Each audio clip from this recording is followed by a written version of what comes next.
Kapitan Bahrom Jo'rayev 1979-2005 yillar.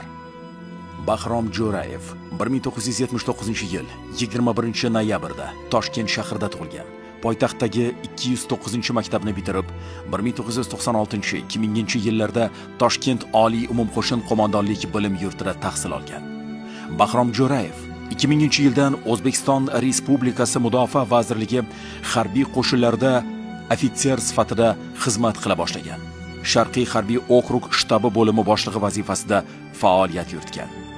Ekstremistik guruhlar tomonidan Andijonda sodir etilgan jinoiy harakatlarni bartaraf etish chog'ida kapitan Bahrom Jo'rayev mardlik va jasurlik namunalarini ko'rsatib, qahramonlarcha halok bo'lgan. O'zbekiston Respublikasi Prezidentining 2005-yil 23-maydagi farmoniga muvofiq kapitan Bahrom Jo'rayev vafotidan so'ng 1-darajali shon-sharaf ordeni bilan mukofotlangan.